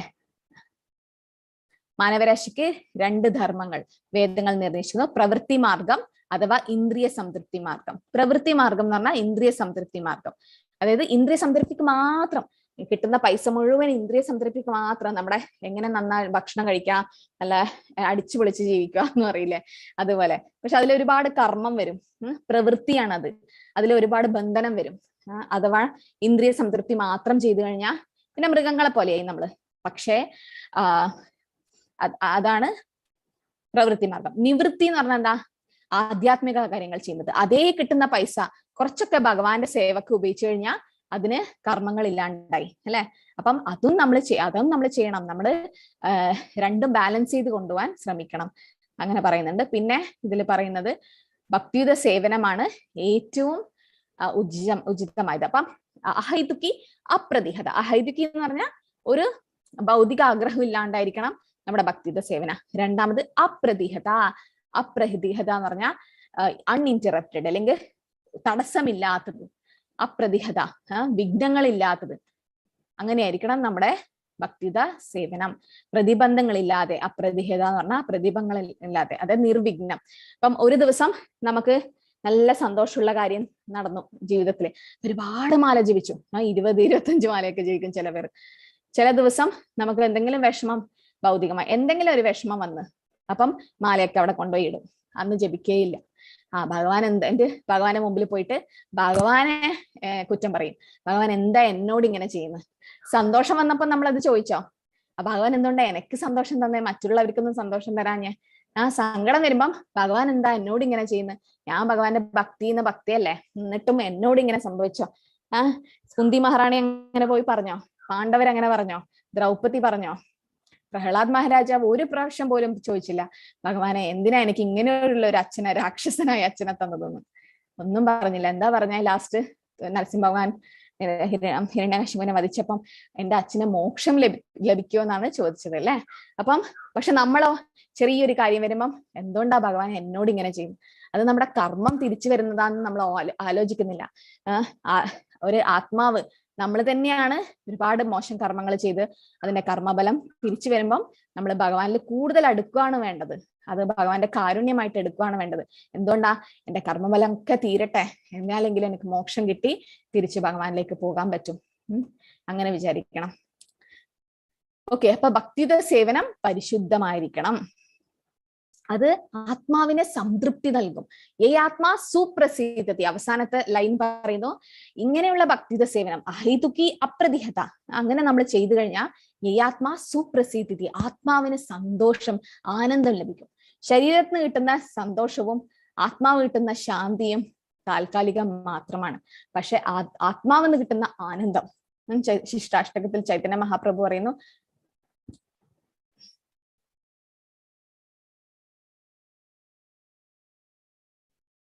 അപ്പം ചൈതന്യ മഹാപ്രഭു പറയുന്നത് ആനന്ദാംബുതി വർദ്ധനം പ്രതിപദം പൂർണ്ണാമൃതാസ്വാദനം. ഓരോ നിമിഷവും ആനന്ദം നൽകുന്നതാണ് ശ്രീകൃഷ്ണ സങ്കീർത്തനം. ആനന്ദാംബുതി വർദ്ധനം. ഇപ്പൊ നമ്മള് ഭക്തി ചെയ്യുമ്പം ആദോ ശ്രദ്ധ, സാധുസംഗ, ഭജനക്രിയ, അനർത്ഥ നിവൃത്തി, നിഷ്ഠ, നിഷ്ഠ കഴിഞ്ഞ ആസക്തി, രുചി, ഭാവ, പ്രേമ, രുചി. ആ രുചി, ആ ടേസ്റ്റ് കിട്ടും നമുക്ക് ഓരോ നിമിഷവും ഭഗവാന്റെ നാമം ജപിക്കുമ്പോൾ. എത്ര വർഷം നാമം ജപിച്ചാലും ബോറടിക്കില്ല. നിങ്ങളൊരു സിനിമാ പാട്ട്, ഇപ്പത്തെ സിനിമ പാട്ടൊന്നും പാടാനേ കൊള്ളില്ല. പണ്ടത്തെ സിനിമ പാട്ടുകൾ പിന്നെയും കുഴപ്പമില്ല അല്ലെ. ബ്ലാക്ക് ആൻഡ് വൈറ്റ് സമയത്തിലുള്ള സിനിമ പാട്ടുകൾ നല്ല അർത്ഥമുള്ള പാട്ടൊക്കെ ആയിരിക്കും. പക്ഷെ അതും നമ്മൾ എത്ര ദിവസം കേൾക്കും? ഒരേ ദിവസം ഒരേ പാട്ട് കുറേ പ്രാവശ്യം കേട്ട് കഴിഞ്ഞാൽ ബോറടിക്കും. നമ്മൾ വേറെ പാട്ട് വെക്കുന്ന പറയും. എന്തുകൊണ്ട്? അത് ഭൗതികമാണ്. ന്യൂസ് പേപ്പർ ചൂടോടെ വായിക്കും. വായിച്ചു കഴിഞ്ഞു കഴിഞ്ഞാൽ അത് പിന്നെ നമുക്ക് രണ്ടാമത് മൂന്നാമത് വായിക്കും, നാലാമതൊക്കെ ആരെങ്കിലും ന്യൂസ് പേപ്പറിൽ നിന്ന് വായിക്കോ? ബോറടിക്കും ഇതേ ന്യൂസ്. പക്ഷേ ഭഗവാന്റെ കാര്യങ്ങൾ അങ്ങനെയല്ല. നവ യൗവനം ച, ഓരോ പ്രാവശ്യം വായിക്കുമ്പോഴും ഫ്രഷ് ആണ് ഭഗവാന്റെ കഥകളും ലീലകളും. എത്ര പ്രാവശ്യം കേട്ടാലും മതിയാവില്ല. അതുപോലെയാണ് ഭഗവാന്റെ സേവയും. ഭക്തിയുത സേവ. ഭക്തി എന്ന് പറഞ്ഞാൽ ഡിക്ഷണറി എടുത്ത് നോക്കിയാൽ ഡിവോഷൻ ഭക്തിയാണ് അർത്ഥം. പക്ഷെ ശ്രീല പ്രഭുപാദരാണ് അത് ഭക്തിയുത സേവനം എന്നാക്കിയത്. കാരണം ഭക്തി എന്ന് പറഞ്ഞാൽ എന്താ? ഡിവോഷൻ എന്ന് പറഞ്ഞാൽ ലവ്, അല്ലാതെ ഭക്തിയാമാം അഭിജാനാതി, അല്ലെങ്കിൽ പത്രം പുഷ്പം ഫലം തോയം യോമേ ഭക്തിയാ പ്രയച്ഛതി. അപ്പൊ ആ ഭക്തി അതിന്റെ അർത്ഥം വരുന്ന സ്നേഹം എന്നുള്ളതാണ്. അപ്പൊ നമ്മള് ഒരാളെ സ്നേഹിക്കുന്നുണ്ടെങ്കിൽ, അമ്മ കുട്ടിയെ സ്നേഹിക്കുന്നുണ്ടെങ്കിൽ എനിക്ക് നിന്നെ ഇഷ്ടാണെന്ന് പറഞ്ഞുകൊണ്ട് മാത്രമായോ? അതാണോ ശരിയായ ഇഷ്ടം? അതോ ആ കുട്ടിക്ക് വേണ്ടുന്ന കാര്യങ്ങൾ ചെയ്തു കൊടുക്കുക, ആ കുട്ടിക്ക് ഇഷ്ടമുള്ള ഭക്ഷണം ഉണ്ടാക്കി കൊടുക്കുക, അതാണ് ശരിയായ സ്നേഹം. സേവയാണ് ചെയ്യേണ്ടത് അല്ലെ. അതുപോലെ ഭഗവാനോട് എനിക്ക് ഭഗവാനെ ഇഷ്ടമാണ് എന്ന് മാത്രം പറഞ്ഞിട്ട് കാര്യമില്ല. ഭക്തിയുത സേവനം ചെയ്യണം. ഭക്തിയുത സേവനം എന്ന് പറഞ്ഞാൽ എന്താ? 9 തരം ഉണ്ട് അല്ലെ. ശ്രവണം, കീർത്തനം, വിഷ്ണു സ്മരണം, പാദസേവനം, അർച്ചനം, വന്ദനം, ദാസ്യം, സഖ്യം, ആത്മനിവേദനം. ഇതി പുംസാർപ്പിതാ വിഷ്ണു ഭക്തിശന്നവലക്ഷണം ക്രിയതേ ഭഗവതി അത തന്മന്യ അതിതോ ഉത്തമം. പ്രഹ്ലാദ് മഹാരാജനോട് ഹിരണ്യകശിപു ചോദിക്കുന്നില്ല, മോനെ എന്താ ഗുരുകുലത്ത് പോയി പഠിച്ചത്? അപ്പൊ എന്താ പറയാ? ഈ 9 കാര്യങ്ങൾ പറഞ്ഞു കൊടുക്കും. അച്ഛൻ ഞെട്ടിപ്പോവും. ഇതാണോ നീ രാക്ഷസ ഗുരുക്കല്ലെ സ്കന്ദേ അമർക്കനും ശുക്രാചാര്യരുടെ പുത്രന്മാര് നിന്നെ പഠിപ്പിച്ചതെന്ന് പറഞ്ഞ് ആ കുട്ടിയെ തള്ളി മാറ്റും. പക്ഷെ പ്രഹ്ലാദ് ആരാ? മഹാജനാ, ശുദ്ധ ഭക്തൻ.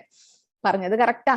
അപ്പൊ ഭക്തിയുത സേവനം എന്ന് പറഞ്ഞാൽ സേവ ചെയ്യണം. അതിൽ ഏറ്റവും പ്രധാനപ്പെട്ടാണ് ശ്രവണം, കീർത്തനം, വിഷ്ണു സ്മരണം.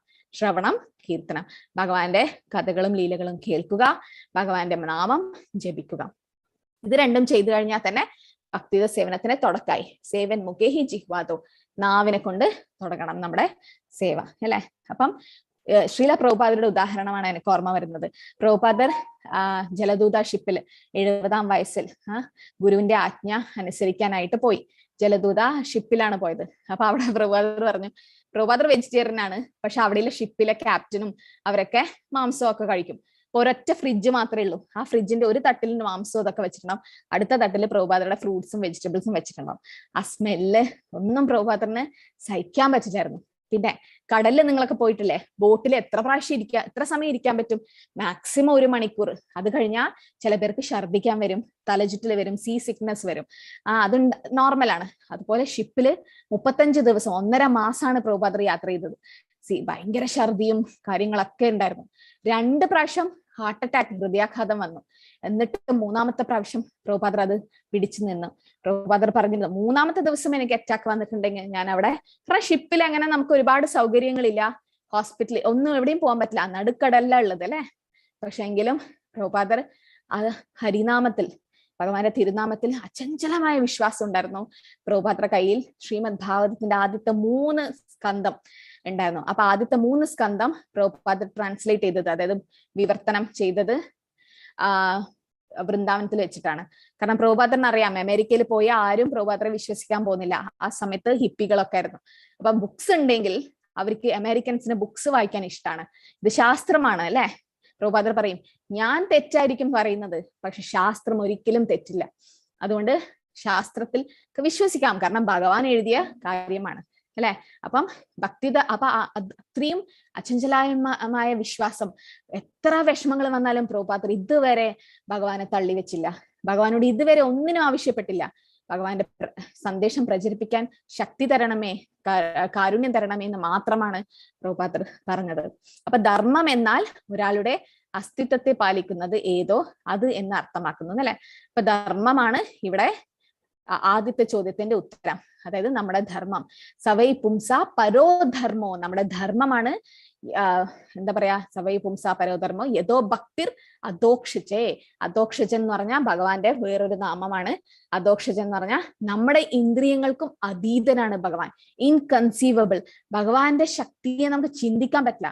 നാരദ് മുനി ദ്വാരകയിൽ പോയപ്പോ 16,108 കൊട്ടാരങ്ങൾ കണ്ടു. എല്ലാ കൊട്ടാരത്തിലും ഭഗവാൻ ഉണ്ടായിരുന്നു അല്ലെ. ഒരു കൊട്ടാരത്തിൽ സത്യഭാമയുടെ കൂടെ, ഒരു കൊട്ടാരത്തിൽ രുക്മിണിയുടെ കൂടെ, ഭഗവാൻ ഓരോ കൊട്ടാരത്തിൽ ഓരോന്ന് ചെയ്തുകൊണ്ടിരിക്കുന്നു. അപ്പാടും നാരദ മുനിക്ക് കൺഫ്യൂഷനായി. 16,108 കൃഷ്ണന്മാരോ? പിന്നെയോ നേരെ ഗോലോകത്ത് പോകുമ്പോ അവിടെയുണ്ട് രാധാറാണിയുടെ കൂടെ. പിന്നെ വൈകുണ്ഠത്ത് പോയപ്പോ അവിടെയുണ്ട്. പിന്നെയോ എല്ലാവരെ ഭക്തന്മാരുടെ ഹൃദയത്തിലുണ്ട്, അമ്പലങ്ങളിലുണ്ട്, എല്ലായിടത്തും ഉണ്ട്. ഈവൺ ഒരു ആറ്റത്തിൽ, അണ്ടാന്തരസ്ഥ പരമാണ് ചെയ്യാന്തരസ്ഥം, ഒരു ചെറിയൊരു ആറ്റത്തിൽ പോലും ഭഗവാനുണ്ട്. ഒരു ഉറുമ്പിൽ പോലും പരമാത്മാവായിട്ട് ഭഗവാനുണ്ട്. അപ്പം ഇത് നമുക്ക് ചിന്തിക്കാൻ പറ്റുമോ? ഇത്രയും ഭഗവാനാ. ബ്രഹ്മവിമോഹലീലയിൽ എല്ലാ പശുക്കിടാങ്ങളെയും എല്ലാരെയും തട്ടിക്കൊണ്ട് പോയി ബ്രഹ്മാവ്. തിരിച്ചു വന്ന് നോക്കുമ്പോ എല്ലാം ഭഗവാൻ തന്നെ അവിടെ അല്ലെ. അപ്പൊ ഭഗവാന്റെ ശക്തി അചിന്ത്യമാണ്. കുന്തി ദേവി ഭഗവാനോട് സംസാരിച്ചുകൊണ്ടിരിക്കുമ്പോഴാണ് ബ്രഹ്മാസ്ത്രം, അശ്വത്ഥാമാവിന്റെ ബ്രഹ്മാസ്ത്രം വന്ന് ഉത്തരയുടെ ഗർഭപാത്രത്തിലെ കുഞ്ഞിനെ, പരീക്ഷിത് മഹാരാജാവിനെ നശിപ്പിക്കാൻ ശ്രമിച്ചത്. അതേ സമയം കുന്തി മഹാറാണിനോട് സംസാരിച്ചുകൊണ്ടിരിക്കുമ്പോൾ തന്നെ ഭഗവാൻ ഒരു ചൂണ്ടുവരലത്തിന്റെ രൂപത്തിൽ ഉത്തരയുടെ ഗർഭപാത്രത്തിൽ കയറി പരീക്ഷത്തിനെ സംരക്ഷിച്ചു. അതെങ്ങനെ സംഭവിക്കും? നമുക്ക് പറ്റില്ല. നമുക്ക് ചിന്തിക്കാൻ, നമ്മുടെ ഭൗതിക ഇന്ദ്രിയങ്ങളിൽ കൊണ്ട് ചിന്തിക്കുന്നതിനും അപ്പുറമാണ് അല്ലെ, നമ്മുടെ ഈ ചെറിയ ബുദ്ധി കൊണ്ട് ചിന്തിക്കുന്നതിനും അപ്പുറമാണ് ഭഗവാന്റെ ശക്തി. അപ്പൊ അധോക്ഷജൻ എന്ന് പറഞ്ഞാൽ ഭഗവാൻ അചിന്ത്യമാണ്. ഈശോപനിഷത്തിലെ 5-ാമത്തെ മന്ത്രം പറയുന്നത് ഭഗവാൻ നടക്കുന്നു, നടക്കുന്നില്ല. ഭഗവാൻ അകത്തുണ്ട്, പുറത്തുണ്ട്. ഭഗവാൻ അടുത്തുണ്ട്, ദൂരെയാണ്. അപ്പം ഭഗവാനെ മനസ്സിലാക്കുന്ന ഒരു ഭക്തന് മാത്രമേ പറ്റുള്ളൂ. അപ്പം യഥോ ഭക്തിർ അധോക്ഷജ, അതാണ് നമ്മുടെ ധർമ്മം. എങ്ങനെയുള്ള ഭക്തി ആയിരിക്കണം? അഹൈതുകീ അപ്രതിഹത, ഒരു ഭൗതിക ആഗ്രഹങ്ങളുണ്ടാവുമ്പോഴുള്ള ഒരു തടസ്സവുമില്ലാത്ത ഭക്തി. അങ്ങനെ ചെയ്താൽ യയാത്മാ സുപ്രസീദതി, ആത്മാവിന് സന്തോഷം നൽകും. ഇതാണ് ഈ ശ്ലോകത്തിന്റെ അർത്ഥം. ഇതിൽ പറയുന്നു കൃഷ്ണനാണ് ഒരു ജീവാത്മാവിന്റെ മുഖ്യ കേന്ദ്രം. ജീവാത്മാക്കളുടെ മുഖ്യ കേന്ദ്രം കൃഷ്ണനാകുന്നു അല്ലെ. എന്തുകൊണ്ടാ? കാരണം നമ്മുടെ ഹൃദയത്തിലും ഭഗവാനുണ്ട് പരമാത്മാവായിട്ട്. നമ്മുടെ ഭഗവാന്റെ അംശം എന്താ ചെയ്യണ്ടേ? ആ ഭാഗത്തിന് സേവ ചെയ്യണം. കൈ എന്റെ ശരീരത്തിന്റെ അംശമാണ്, ഭാഗമാണ്. അപ്പൊ കൈ ശരീരത്തിന് സേവ ചെയ്യണം, അല്ലെങ്കിൽ ആ കൈ ഒരു ഉപയോഗവും ഇല്ല. അങ്ങനെ സേവ ചെയ്യാണ്ടിരിക്കുന്നതാണ് അസുഖകരമായ അവസ്ഥ. കൈ അസുഖം ആയിക്കഴിഞ്ഞാൽ, ഇപ്പം പക്ഷാപാതം പോലെ പാരാലിസിസ് ഒക്കെ ആയിക്കഴിഞ്ഞാൽ കൈ ഉപയോഗിക്കാൻ പറ്റില്ല. അപ്പൊ അത് അസുഖമായി എന്നർത്ഥം. അല്ലെങ്കിൽ ഡയബറ്റിസ് വന്ന് ഷുഗർ ഒക്കെ വന്ന് കൈയൊക്കെ ഇങ്ങനെ പഴുത്ത് പുണ്ണൊക്കെ വന്നു കഴിഞ്ഞാൽ ഡോക്ടർമാര് കട്ട് ചെയ്ത് കളയാൻ പറയും. എന്തുകൊണ്ടാ? അല്ലെങ്കിൽ ആ അസുഖം ബാക്കി ഭാഗത്തും പടരും. അവിടെ രക്തോട്ടവും ഇല്ല, കൈ ഇങ്ങനെ കറുത്ത് കറുത്ത് കണ്ടിട്ടുണ്ടാവും ചില പേർക്ക്. അപ്പൊ അവരെ കൈ കട്ട് ചെയ്യും, അല്ലെങ്കിൽ കാല് കട്ട് ചെയ്യും. എന്തുകൊണ്ട്? അസുഖം ഉള്ളതുകൊണ്ട് അത് മുറിച്ച് മാറ്റുക നമ്മള്. അതുപോലെ നമുക്കും അസുഖമാണ്. ഇതിൽ പറയുന്നുണ്ട്, ഏതോ എവിടെയോ പറയുന്നുണ്ട്, അസുഖമുള്ള അവസ്ഥയാണ് ഭഗവാനെ മറന്ന് ജീവിക്കുന്നത്. ഭഗവാനെ മറക്കാതെ ജീവിക്കലാണ് ഹെൽത്തി ആയ സിറ്റുവേഷൻ. പിന്നെ പറയുന്നത്, അപ്പൊ ജീവാത്മാക്കള് ധർമ്മം, ഉപ്പിന്റെ ധർമ്മം ഉപ്പിന്റെ രസമാണ്, മുളകിന്റെ ധർമ്മം എരിവാണ്, അതുപോലെ പഞ്ചസാരയുടെ ധർമ്മം മധുരമാണ്. പഞ്ചസാര കഴിക്കാൻ തുടങ്ങിക്കഴിഞ്ഞാൽ അത് മോശമായി എന്നർത്ഥം. അല്ലെങ്കിൽ ഒരു പച്ചമുളക് മതിർക്കാൻ തുടങ്ങിക്കഴിഞ്ഞാൽ ആ പച്ചമുളകിന് ഒരു എഫക്റ്റ് ഇല്ല. എന്തിനാ പച്ചമുളക് ഇടുന്ന? എരിവ് കിട്ടാൻ വേണ്ടി. അപ്പൊ ആ എരിവാണ് പച്ചമുളകിന്റെ ധർമ്മം. അതുപോലെ മനുഷ്യന്റെ ധർമ്മമാണ് ഭക്തിയുത സേവനം. അത് നമ്മൾ ചെയ്തില്ലെങ്കിൽ നമ്മളും മൃഗങ്ങളും തമ്മിൽ ഒരു വ്യത്യാസവും ഇല്ല. പിന്നെ പറയുന്നത്, കൃഷ്ണനും നമ്മളും തമ്മിലുള്ള ബന്ധം നമ്മൾ മറക്കാൻ പാടില്ല. നമ്മൾ സേവകനാണ്. ജീവര സ്വരൂപഹോയ് കൃഷ്ണേര നിത്യദാസ്. നമ്മൾ ദാസന്മാരാണെന്ന് മനസ്സിലാക്കണം. നമ്മളെല്ലാം മാസ്റ്റർ ഭഗവാനാണ്. ഭോക്താറാമേത്യ തപസാം സർവലോക മഹേശ്വരം. എല്ലാ ഭക്തങ്ങളുടെയും എല്ലാ ഉടമസ്ഥനും ഏറ്റവും എന്താ പറയാ മാസ്റ്റർ എന്ന് പറയുന്നത് ഭഗവാനാണ്. അപ്പം ഭഗവാന്റെ ദാസനായി നിന്ന് കഴിഞ്ഞാൽ സേവകനും സേവിതനും തമ്മിലുള്ള ഈ ബന്ധം ഇത് നമ്മൾ മനസ്സിലാക്കണം അല്ലെ. ഭഗവാനെ നമ്മൾ സേവിക്കുകയാണ് ചെയ്യേണ്ടത്. ഭഗവാന് ഒന്നും ആവശ്യമില്ല, ഭഗവാൻ എല്ലാം ഉണ്ട്. ലക്ഷ്മി സഹസ്ര ശത സംഭ്രമ സേവ്യമാനം. ആയിരക്കണക്കിന് ലക്ഷ്മിമാരാണ് ഭഗവാന്റെ സേവ ചെയ്യാൻ അവിടെ നിൽക്കുന്നത്. നമ്മള് ഒരു തുളസി വെച്ചാലോ പുഷ്പം ഫലോ കുറച്ച് പാൽപ്പായസം ഉണ്ടാക്കി വെച്ചൊന്നും ഭഗവാൻ ഒന്നുമല്ല. ഭഗവാന് ഒരുപാട് ലക്ഷ്മിമാർ അവിടെ സേവ ചെയ്യുന്നുണ്ട്. നമ്മൾ കൊടുത്തിട്ട് വേണ്ട ഭഗവാൻ. പ്രഭുപാദർ ആ ഭാവാർത്ഥത്തിൽ എഴുതുന്നുണ്ട് ഭഗവത്ഗീതയുടെ 9-ാം അധ്യായം 26-ാമത്തെ ശ്ലോകത്തില്. ഭഗവാന് വിശപ്പൊന്നുമില്ല, ഭഗവാന് നിങ്ങളെ ഭക്ഷണമൊന്നും വേണ്ട, നമുക്ക് തരുന്ന കാരുണ്യമാണത്. നമ്മൾ ഭഗവാൻ എന്തെങ്കിലും സമർപ്പിച്ചാ അതിന്റെ കാരുണ്യം നമുക്ക് കിട്ടും അല്ലെ. അപ്പൊ അതുകൊണ്ടാണ് നമ്മൾ അർപ്പിക്കുന്നത്. ഭഗവാനും നമ്മളും തമ്മിലുള്ള ബന്ധം നിലനിൽക്കും. അല്ലെങ്കിൽ ഭഗവാൻ ശ്രദ്ധിക്കാൻ തുടങ്ങും, ആരാ ഇത്, ആരാ എന്റെ നാമം ജപിക്കുന്നത്, ആരാണ് ഭഗവാൻ നമ്മുടെ ഹൃദയത്തിലുണ്ട്. ഭഗവാൻ അറിയാം ആരാണ് എന്റെ നാമം ജപിക്കുന്നത്, ആരാണ് എനിക്ക് ഇതൊക്കെ സമർപ്പിക്കുന്നത്, ആരാണ് എന്റെ ഏകാദശി പോലുള്ള വ്രതങ്ങൾ എടുക്കുന്നത്. എന്റെ ഭാഗവതം നിത്യം പാരായണം ചെയ്യുന്നവന്റെ ഹൃദയത്തിൽ ഭഗവാൻ ഉണ്ടാവും. സദാസേവ്യ ശ്രീമദ് ഭാഗവതീ കഥ യസ്യ ശ്രവണ മാത്രേണ ഹരി ചിത്തം സമാശ്രയെ. എപ്പോഴും ഭാഗവതം കേട്ട് കഴിഞ്ഞാൽ യസ്യ ശ്രവണ മാത്രേണ, ഭാഗവതം കേട്ട മട്ടിൽ തന്നെ ഹരി ചിത്തം സമാശ്രയെ, ഭഗവാൻ ഹരി നമ്മുടെ ഹൃദയത്തിൽ വന്നിരിക്കും. അത് സത്യമാണ്. ഭാഗവത സപ്താഹത്തിലൊക്കെ കാണുന്നില്ലേ, ഭഗവാന്റെ വിഗ്രഹങ്ങളൊക്കെ വെച്ച് ഭഗവാൻ ആരതി ചെയ്യുന്ന. ഭഗവാൻ അവിടെ ഉണ്ട്.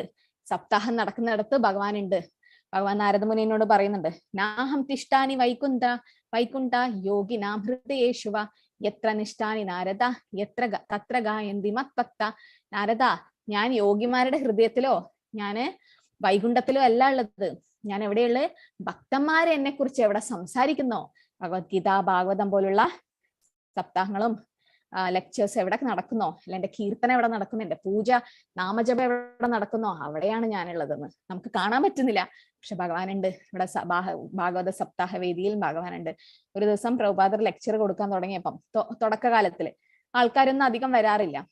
കാരണം ആർക്കും അത്ര വലിയ കൃഷ്ണഭാഗത്തിൽ ഇൻട്രസ്റ്റ് ഒന്നും ഉണ്ടായിരുന്നില്ല അമേരിക്കയിൽ. ആ സമയത്ത് പ്രഭുപാദർ ഇങ്ങനെ ഫേമസ് ആയി വരുന്നേ ഉള്ളൂ. അപ്പം പ്രഭുപാദർ ജയരാധ മാധവ കീർത്തനം എപ്പോഴും ചൊല്ലും. എല്ലാ ലെക്ചറിന്റെ മുമ്പിലും ചൊല്ലിക്കഴിഞ്ഞ് കണ്ണു തുറന്നു നോക്കുമ്പോൾ എല്ലാ ഹാള് മൊത്തം കാലി. ഫ്രണ്ട് റോയിൽ ഒരു 4 പേര് അത്രേ ഉള്ളൂ, ബാക്കിയെല്ലാം ശിഷ്യന്മാരാണ്. ഇപ്പൊ പ്രഭുപാദർ പറഞ്ഞു. അപ്പം ശിഷ്യന്മാര് ചോദിച്ചു, എന്താ ചെയ്യുന്ന, ക്ലാസ് എടുക്കണോ? പ്രഭുപാദർ പറഞ്ഞു, ക്ലാസ് എടുക്കണം, കാണുന്നില്ലേ എല്ലാ ഉപദേവതമാരും വന്നിരിക്കുന്നു, ഭഗവാനും വരുന്നുണ്ട്. ഭഗവാനെ കുറിച്ച് സംസാരിക്കുമ്പോൾ ഉപദേവതമാർ അവിടെ വന്ന് നിൽക്കും. നമുക്ക് അപ്പൊ ശിഷ്യന്മാർക്ക് കാണാൻ പറ്റുന്നില്ല. പക്ഷെ പ്രഭുപാദർ അറിയുന്നു അങ്ങനെയുള്ള ദേവന്മാരും ഭഗവാനൊക്കെ വരുന്നത്. അപ്പൊ എനിക്ക് ഭാഗവതം പറഞ്ഞേ പറ്റൂ, ആര് വന്നാലും വന്നില്ലെങ്കിലും. ഭക്തി സിദ്ധാന്ത സരസ്വതി പ്രഭുപാദരുടെ ഗുരു പറയായിരുന്നു, ആര് വന്നാലും വന്നില്ലെങ്കിലും 4 ചുമര് കേൾക്കും. ഇവിടെ കുറെ പ്രാണികൾ ഉണ്ടാവും, നിങ്ങളെ റൂമിൽ കൊതു ഉണ്ടാവും, കൂറയുണ്ടാവും, പാറ്റി ഉണ്ടാവും അല്ലെ. അവരും ആത്മാക്കളാ, ആ ശരീരം കിട്ടിയെന്ന് മാത്രം. അപ്പൊ അവർക്കും കേൾക്കാൻ പറ്റും. അതുകൊണ്ട് നമ്മള് എത്ര പേര് നമ്മുടെ ഇതൊക്കെ കേൾക്കാൻ വരുന്നൊന്നും ശ്രദ്ധിക്കേണ്ട ആവശ്യമില്ല. നമ്മൾ പറയാ, കാരണം ഭഗവാൻ സംതൃപ്തനാവും. അതാണ് ഭക്തിയുത സേവനത്തിൽ നമ്മൾ ചെയ്യേണ്ടത്. അപ്പൊ എല്ലാവരും ഭക്തിയുത സേവന നന്നായി ചെയ്യാൻ ശ്രമിക്കുക. നമുക്ക് എന്തെങ്കിലും ഭൗതിക ആഗ്രഹം ഉണ്ടെങ്കിൽ അതൊക്കെ മാറ്റി വെക്കുക. കാരണം ഭഗവാൻ അതൊക്കെ നടത്തി തരും. ചോദിക്കുന്നതിൽ തെറ്റില്ല, പക്ഷെ അത് ശുദ്ധ ഭക്തിയുത സേവന ആവില്ല. അതൊരു കലർപ്പായിരിക്കും. അതായത് കർമ്മമിശ്രിത ഭക്തി, ജ്ഞാനമിശ്രിത ഭക്തി എന്നൊക്കെ പറയും. തെറ്റില്ല, പക്ഷെ നമ്മൾ മനസ്സിലാക്കണം, ഒരു സ്റ്റേജ് കഴിഞ്ഞു കഴിഞ്ഞാൽ ഇനി ഒന്നും ഭഗവാനോട് ചോദിക്കണ്ട. ഇത്രയും വർഷം ഇത്രയും കാലം എല്ലാം ചോദിച്ചു, ചിലത് നടത്തി തന്നു, ചിലത് നടന്നില്ല. ഭഗവാൻ എന്തെങ്കിലും നടത്തി തരുന്നില്ലെങ്കിൽ അതിന്റെ അർത്ഥം എന്താ? ഒന്നിക്കൽ നമ്മളെ കർമ്മത്തിൽ അതില്ല, കർമ്മബലം മീൻസ് അത് എൻജോയ് ചെയ്യേണ്ട കർമ്മബലം നമ്മുടെ അടുത്തില്ല, അല്ലെങ്കിൽ ഭഗവാൻ അത് ആഗ്രഹിക്കുന്നില്ല. ഭഗവാനാ തരുന്നത്, ഭഗവാനാ തിരിച്ചെടുക്കുന്നത്, ഭഗവാൻ അത് ആഗ്രഹിക്കുന്നില്ല. അല്ലെങ്കിൽ ഭഗവാന് വേറൊരു ബെറ്റർ പ്ലാൻ ഉണ്ട് നിങ്ങൾക്ക് വേണ്ടി, കൂടുതൽ നല്ല കാര്യങ്ങൾ നടക്കും. ചെറിയ കാര്യങ്ങളിലൊന്നും ഭഗവാൻ അവിടെ വെക്കില്ല. അപ്പൊ ഒരു ഭക്തന് ഭക്തിയുത സേവനത്തിൽ തടസ്സമാവുന്ന ഒന്നും ഭഗവാൻ ചെയ്യില്ല.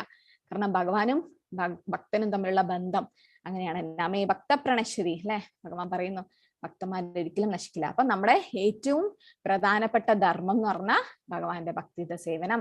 സവൈ പുംസാ പരോധർമ്മോ, നമ്മുടെ ധർമ്മം, മനുഷ്യരാശിയുടെ ധർമ്മം. യഥോ ഭക്തിർ അധോക്ഷജേ, ഭക്തി ചെയ്യൂ ആരോട്? അധോക്ഷജന്, കൃഷ്ണനോട്. എങ്ങനെയുള്ള ഭക്തി?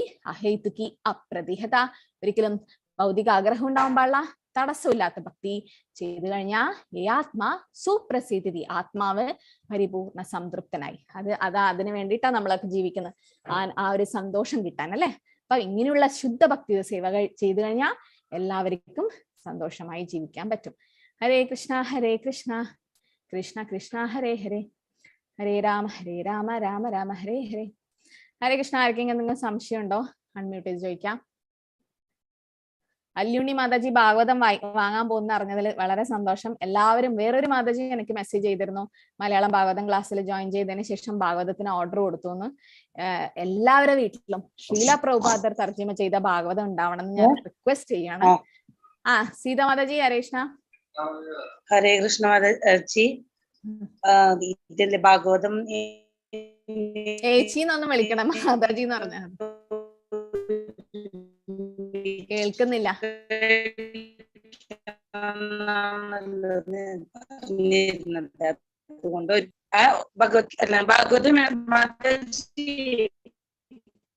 കേൾക്കുന്നില്ല മാതാജി. മാതാജിക്ക് എന്തോ നെറ്റ്വർക്ക് പ്രശ്നം ഉണ്ടോ?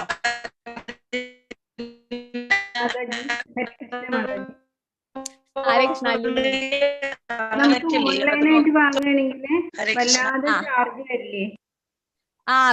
വരുന്നുണ്ട്. 7500 ഇംഗ്ലീഷ് സെറ്റിനാണ്. മലയാളത്തിന് കുറച്ച് കുറവുണ്ടെന്ന് തോന്നുന്നു. അത് എത്രയാണെന്ന് ഓർമ്മയില്ല, കൂടുതലാണെന്ന് തോന്നുന്നു അല്ലേ? 8000 ആണോ? കൊടുക്കാൻ കുഴപ്പമില്ല, പക്ഷെ അതിന്റെ കൂടെ കൊറിയർ ചാർജും കൂടെ വരില്ലേ? വരുന്നുണ്ടല്ലേ? കൂടില്ലല്ലേ? അപ്പം